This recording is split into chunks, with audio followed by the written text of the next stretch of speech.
प्रतिसर्गश्च वंशो मन्वन्तराणिश्च वंशानुचरितं चापि पुराणं पञ्चलक्षणम् अवतार पुरुष विश्वरूपे जनार्दन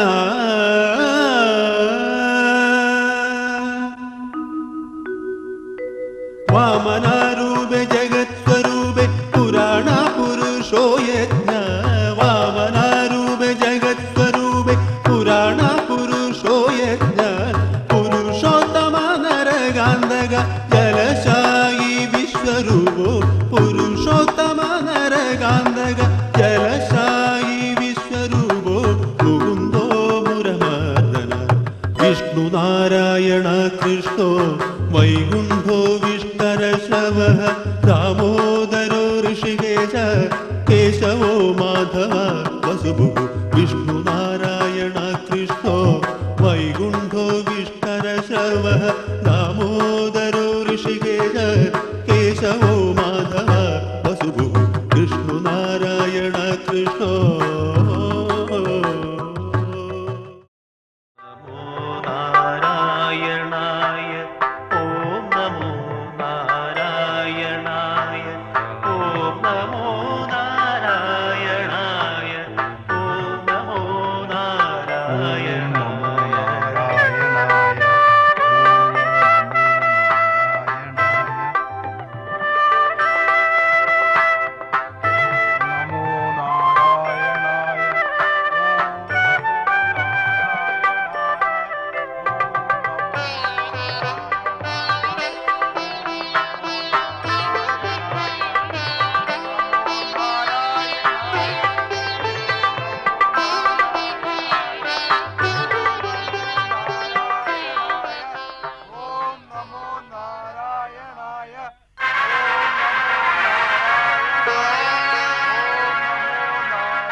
വിഷ്ണുനാരായണ, അവിടുന്ന് സുരർ ഞങ്ങളുടെ ദുഃഖകർമ്മങ്ങളൊന്നും അറിയുന്നില്ലേ? ദേവേന്ദ്ര, സകല കർമ്മങ്ങൾക്കും കൃതത്രേത ദ്വാപരകലി കൽപ്പാന്ത കാലങ്ങളിൽ വിധി നിയോഗങ്ങളുണ്ട്. സുഖ ദുഃഖ സമ്മിശ്രമാണ് സൃഷ്ടി. ഈ തത്വത്തെ മനസ്സിലാക്കാതെ അങ്ങ് ഒരു കൊച്ചു കുട്ടിയുടെ നില കൈക്കൊള്ളുകയാണോ? നാരായണ, ത്രിമൂർത്തികളിൽ ലയിച്ചിരിക്കുന്ന സൃഷ്ടി സ്ഥിതി സംഹാരം ഇവയിൽ സ്ഥിതിക്ക് കാരണകർത്താവായ അങ്ങ് സ്വകർമ്മം മറന്ന് യോഗനിദ്ര കൊള്ളുകയാണോ? ഇത് മഹാ അപരാധം തന്നെ. നാരായണ നാരായണ നാരായണ. നാരദരെ, നീ നമ്മിൽ കർമ്മനിയോഗത്തിനായി കലഹം സൃഷ്ടിക്കുകയാണോ? അവിടുന്ന് ഈ ദാസന്റെ മനോനില മനസ്സിലാക്കിയല്ലോ.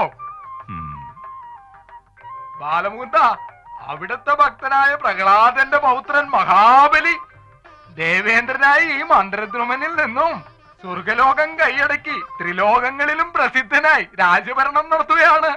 ഇനി ഇന്ദ്രനും ദേവവംശത്തിനും ഗതി അധോഗതി തന്നെ. നാരായണ നാരായണ. ബാലമുകുന്ദ, ഈ അധോഗതിക്കും ഒരു അന്ത്യഗതി അവിടെന്ന് കാണണം. നാരദരെ, ധർമ്മ പ്രതീകമാണ് മഹാബലി. അസുരൻ ദേവഗണമായാൽ എങ്ങനെയോ അതാണ് ബലിയുടെ ശക്തി. പിതാമഹനായ പ്രഹ്ലാദനെ പോലെ ബലിയും നമ്മുടെ ഭക്തനാണ്. എന്റെ ഭക്തനെ നാം തന്നെ നിഷ്കാസനം ചെയ്യുക, ഇത് ഹീനമായ കൃത്യമാണ്.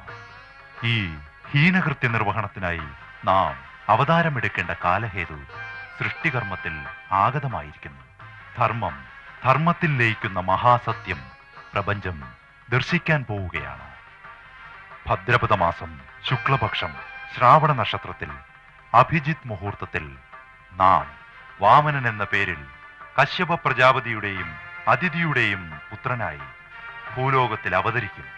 നാരായണ നാരായണ നാരായണ. ധർമ്മം ധർമ്മത്തിൽ ലയിക്കുന്നതിനായി. നാരായണ നാരായണ നാരായണ നാരായണ നാരായണ നാരായണ നാരായണ.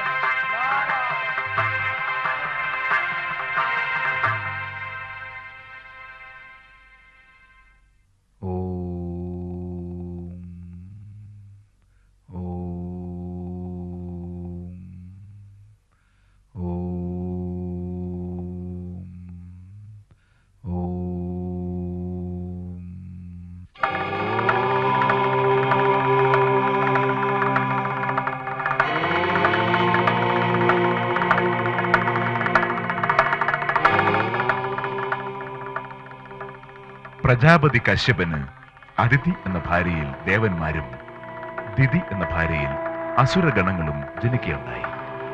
ദേവാസുര യുദ്ധത്തിൽ മഹാബലി ദേവന്മാരെ കീഴടക്കിയതിൽ സങ്കടം പൂണ്ട ദേവമാത അദിതി തന്റെ മനോദുഃഖം ഭർത്താവായ കശ്യപ പ്രജാപതിയെ ധരിപ്പിച്ചു. കശ്യപൻ അദിതിയോട് ഭഗവാൻ മഹാവിഷ്ണുവിനെ ഹൃദയത്തിൽ പ്രതിഷ്ഠിച്ചു പയോവ്രതം അനുഷ്ഠിക്കുവാൻ നിർദ്ദേശിച്ചു. ദേവമാത പയോവ്രതം അനുഷ്ഠിച്ചു ഉഗ്ര തപസ്സാരംഭിച്ചു. സംവത്സരങ്ങൾ കടന്നു നീങ്ങി. ഓം നമോ നാരായണ ഓം നാരായണായ നാരായണ ഓം നാരായണ. ഭഗവാനെ,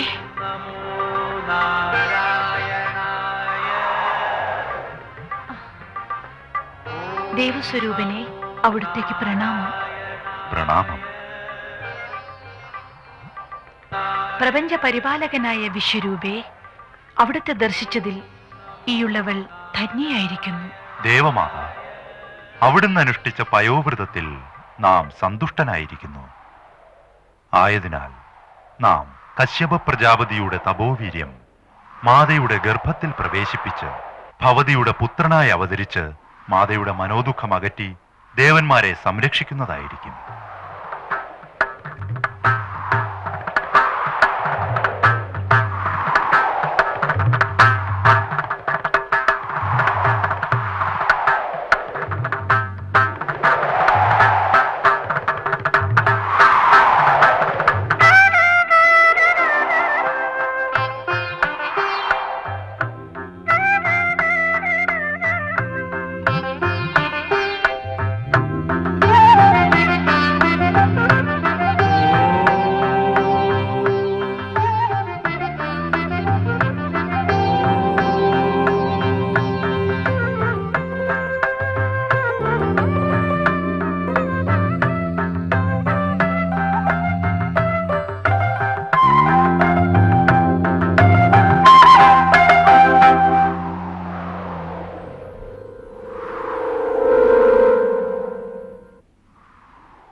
ഓം നമഃ ശിവായ ഓം നമഃ ശിവായ ഓം നമഃ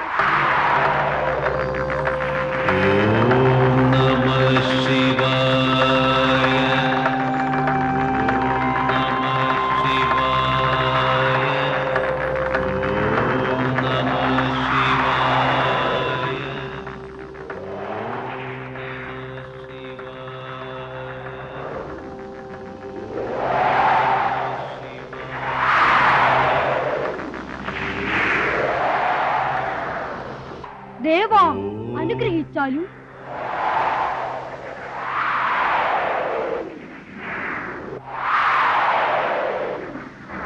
ഭക്ത വാമന, സൃഷ്ടി സ്ഥിതി സംഹാരം പ്രപഞ്ചക്ഷേമത്തിനായി നിലകൊള്ളുന്നതാണ്. സ്ഥിതിയുടെ മൂർത്തിയായ മഹാവിഷ്ണുവിന്റെ അംശമായ നീ ഭൂമിയിൽ അവതരിച്ചത് മഹാബലിയെ സംഹരിക്കുന്നതിനാണ്. മഹാബലിയിൽ കുടികൊള്ളുന്ന ധർമ്മം സ്ഥിതിയിൽ ലയിപ്പിക്കുന്നത് വഴി ബലിക്ക് മോക്ഷം ലഭിക്കുകയും ദേവന്മാരെയും മുനിശ്രേഷ്ഠരെയും അവരവരുടെ സ്ഥാനങ്ങളിൽ പ്രതിഷ്ഠിക്കുവാനും കഴിയും. എങ്കിൽ മാത്രമേ നിന്നിൽ അടങ്ങിയിരിക്കുന്ന സ്ഥിതി പരിപൂർണമാകൂ. ആ കർമ്മനിയോഗത്തിനായി നീ പുറപ്പെടുക. നർമ്മദാ നദിയുടെ വടക്കേ തീരത്ത് ഭൃഗുകച്ചക എന്ന സ്ഥലത്ത് മഹാബലി അശ്വമേധയാഗം അനുഷ്ഠിക്കുന്നുണ്ട്. നീ മഹാബലിയിൽ അടങ്ങിയിരിക്കുന്ന സത്വഗുണവും രജോ ഗുണവും തമോ ഗുണവും ദാനമായി ചോദിക്കുക. ധർമ്മം ധർമ്മത്തിൽ ലയിച്ച് സ്ഥിതിപൂർണമായ സംഹാരം നടത്തുവാൻ നാം നിന്നെ അനുഗ്രഹിക്കുന്നു.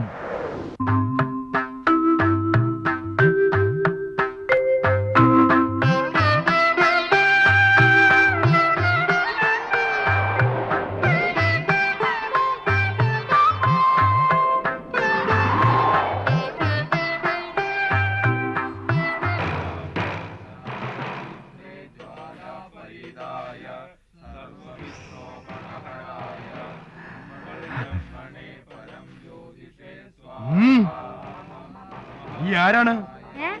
കണ്ടാൽ അറിയില്ലേ? സാമാന്യം ഒരു യാചകൻ. യാഗശാലയിൽ നിനക്കെന്ത് കാര്യം? ധർമ്മത്തിന്റെ പ്രതീകമായ അസുര ചക്രവർത്തി മഹാബലിയെ ഒന്ന് ദർശിക്കുവാൻ ഈയുള്ളവന് മോഹമുണ്ട്. ഈ ത്രിവിയോട് സല്ലാപം ചെയ്തുകൊണ്ട് നീ ജീവിത സമയം പാഴാക്കുന്നു.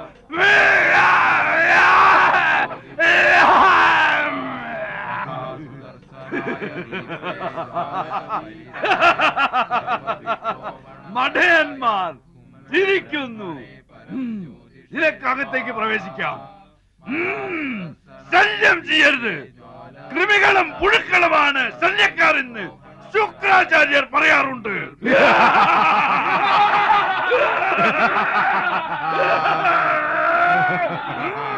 നന്ദി. പരിപൂർണമായ ന്യായം ഞാൻ കാക്ഷിക്കുകയാണ്.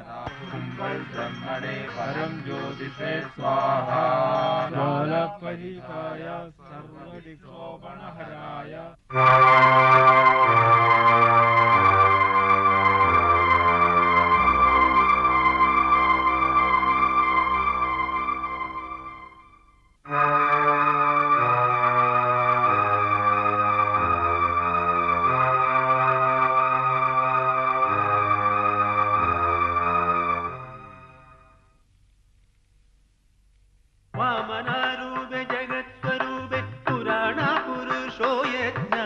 വാമനാരൂപേ ജഗത്സ്വരൂപേ പുരാണ പുരുഷോ യജ്ഞ. പുരുഷോത്തമ നരകാന്തക ജലശായി വിശ്വരൂപോ. പുരുഷോത്തമ നരകാന്തക ജലശായി വിശ്വരൂപോ. മുകുന്ദോ മുരമർദന വിഷ്ണുനാരായണ. ശ്രേഷ്ഠന്മാരിൽ ശ്രേഷ്ഠനായ ബലി ചക്രവർത്തിയെ, ദൈത്യഗുരു ശുക്രാചാര്യരെ, പ്രമാണി ശ്രേഷ്ഠരായ ദൈത്യരെ, എളിയനായി ഈ ബാലന്റെ വന്ദനം. വന്ദനം. തേജോരൂപിയായ ബാല, നീ എന്തിനാണ് യാഗശാലയിലേക്ക് വന്നത്?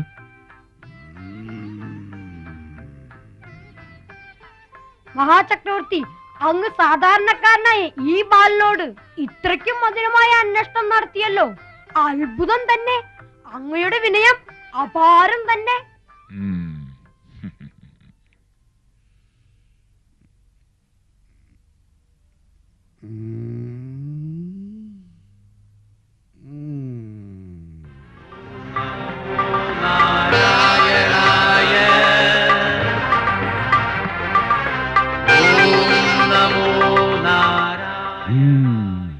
പ്രഭു, അടിയൻ വിഷയാദിക്കാൻ വന്നതാണ്.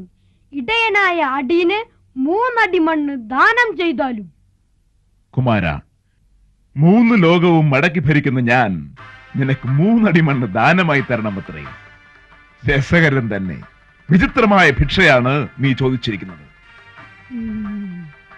അഷ്ടദിക്കുകളിലുമുള്ള യാചകർക്കും 14 ലോകത്തിലെ പാപകേതുക്കൾക്കും കൃതയുഗത്തിലെ സ്ഥാനഭ്രഷ്ടർക്കും 3 ഗുണങ്ങളിലെ ബ്രഹ്മർഷി, രാജർഷി മുതലായവർക്ക് ദാനം കൊടുത്ത് അശ്വമേധയാഗം നടത്തുന്ന നാം ആദ്യമായാണ് ഇങ്ങനെ ഒരു ഭിക്ഷ ദാനമായി ചോദിക്കുന്നത്, കേൾക്കുന്നത് തന്നെ. കുമാര, നിന്റെ പാദം കൊണ്ട് അളന്നു കുറിച്ച് എന്റെ സ്വന്തമായ മണ്ണിൽ നിന്നും നീ 3 അടി മണ്ണ് ദാനമായി എടുത്തുകൊള്ളുക. ആചാര്യ, ദാനം നടന്നിട്ട് യാഗം തുടരാം. അതാണ് ശ്രേഷ്ഠമായ ധർമ്മം. ചക്രവർത്തി, ഈ ദാനം നാം അനുവദിക്കുന്നതല്ല. ഈ കുമാരൻ കപടവേഷധാരിയാണ്. മഹാബലി, നീ ശ്രദ്ധിച്ചു നോക്കുക. ഈ കപടരൂപം വിഷ്ണുവാണ്, പ്രപഞ്ചപരിപാലകനായ മഹാവിഷ്ണു. ഈ ദാനം നീ ഒരിക്കലും നൽകരുത്. ഇതിൽ ചതി അടങ്ങിയിരിക്കുന്നു. സഭയിലും രഹസ്യം പറയുക. ധർമ്മക്ഷേത്രത്തിൽ അപമാനഹാസ്യം തന്നെ. ജയിച്ച ഗുരുവിന്റെ ഗുരുമന്ത്രം സഭാ രഹസ്യമായി ഭൂലോകത്തിൽ അവതരിക്കട്ടെ. മഹാബലി, ഇത് ചതിയാണ്. ധർമ്മത്തെ ധർമ്മം കൊണ്ട് ചതിക്കുന്നു. ദാനം നൽകാമെന്ന് വാക്ക് നൽകിയ സ്ഥിതിയിൽ നിന്നും മഹാബലി വ്യതിചലിച്ചാൽ എന്റെ പിതാമഹൻ പ്രഹ്ലാദന് നാം കൊടുത്ത വാക്ക് മറികടക്കേണ്ടതായി വരും. അങ്ങനെ ഒരു മഹാപരാധം ഈ മഹാബലി ഒരിക്കലും ചെയ്യുകയില്ല. ഈ കുമാരൻ ആരായിരുന്നാലും ശരി, അവന്റെ ഇഷ്ടത്തിന് 3 അടി മണ്ണ് അളന്നു മുറിച്ചെടുക്കട്ടെ.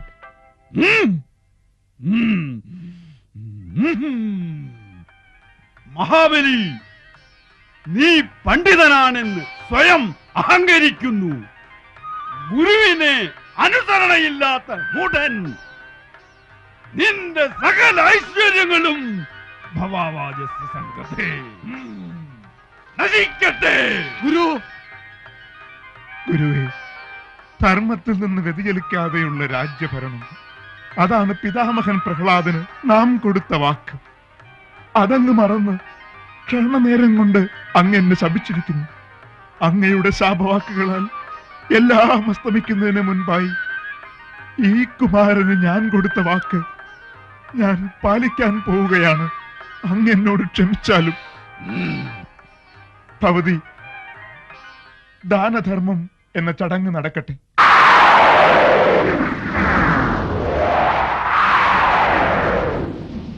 പാവം മഹാബലി കൊടുത്ത വാക്കുപാലിക്കുവാൻ സ്വയം കുരുതി കൊടുക്കുന്നു. ദൈത്യരിൽ ശ്രേഷ്ഠനായ ബലി ധർമ്മപ്രതീകമാണ്.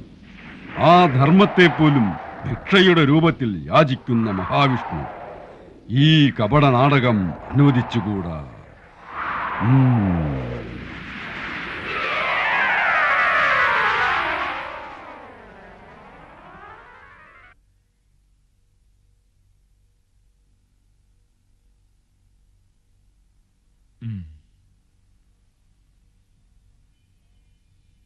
പവിത്രാം പവിത്ര പുണ്യമാം ഭൂമിദേവി ശ്രേഷ്ഠേ ധർമ്മം ജഗത്സ്വരൂപേ സർവസമർപ്പണം ഈ ഭൂമിദാനം.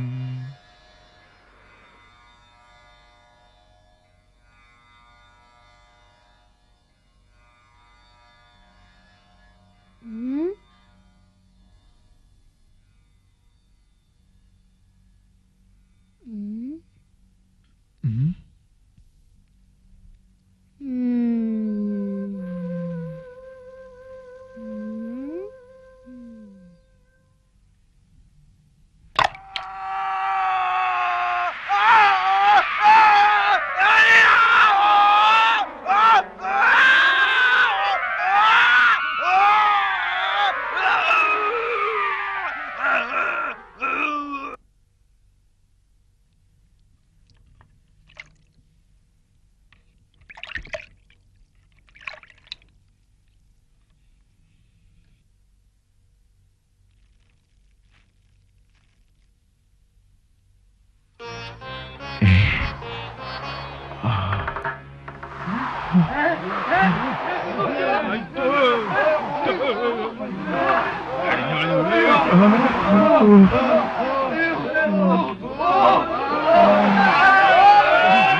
ബലിചക്രവർത്തി, അങ്ങ് വാഗ്ദാനം ചെയ്ത മൂന്നാമത്തെ അടി വയ്ക്കുവാൻ എനിക്കിടം കാണുന്നില്ല. ധർമ്മത്തിന്റെ പ്രതീകമായ അങ്ങു തന്നെ എനിക്ക് അവകാശപ്പെട്ട മൂന്നാമത്തെ അടിയുടെ സ്ഥാനം നിർണയിച്ചാലും. പ്രഭു, അങ്ങയ്ക്ക് തെറ്റുപറ്റി. സത്വഗുണവും രജോ ഗുണവും അളന്ന ഭഗവാൻ എന്നിലെ തമോ ഗുണത്തെ അളക്കുവാൻ മറന്നുപോയി. ഇതാ ഞാൻ എന്റെ ശിരസ് നമിക്കുന്നു. എന്റെ ശിരസിൽ അങ്ങയുടെ പാദം വച്ച് എന്നിലെ തമോ ഗുണത്തെയും അളന്ന് അങ്ങ് ആവശ്യപ്പെട്ട 3 അടി മണ്ണ് സ്വീകരിച്ച് ഈയുള്ളവനെ അനുഗ്രഹിച്ചാലും. ധർമ്മദാനത്തിന്റെ പ്രതീകമായ ബലിചക്രവർത്തി, അങ്ങയിൽ സംജാതമായിരിക്കുന്ന ധർമ്മം എന്നിലൂടെ വൈകുണ്ഠലോകം പ്രാപിക്കുന്നു. സ്ഥിതിക്ക് കാരണഭൂതനായ ഞാൻ സ്ഥിതിയുടെ ഉത്ഭവസ്ഥാനമായ പാതാളലോകത്തേക്ക് പോകുവാനായി അങ്ങയെ അനുഗ്രഹിക്കുകയാണ്. ഇന്നു മുതൽ പാതാളലോകമാണ് അങ്ങയുടെ വാസസ്ഥലം. സത്വരജോ തമോ ഗുണങ്ങളെ വെടിഞ്ഞ അങ്ങ് പ്രപഞ്ചത്തിൽ ധർമ്മത്തിന്റെ പ്രതീകമായി അറിയപ്പെടും. വരുന്ന ഓരോ ആണ്ടിലും ഈ ദിനത്തിൽ പ്രപഞ്ചം നിലനിൽക്കുന്ന കാലത്തോളം അങ്ങയ്ക്ക് അങ്ങയുടെ പ്രജകളുടെ ക്ഷേമം ഗ്രഹിക്കുവാനായി ത്രിലോകങ്ങളിലും ശത്രുഭയമില്ലാതെ സഞ്ചരിക്കാം. പ്രഭു, അവിടത്തെ അനുഗ്രഹം ശക്തമാണ്, ധർമ്മമാണ്, ശ്രേഷ്ഠമാണ്. ഈ ദാസനിൽ കരുണ ചൊരിഞ്ഞാലും.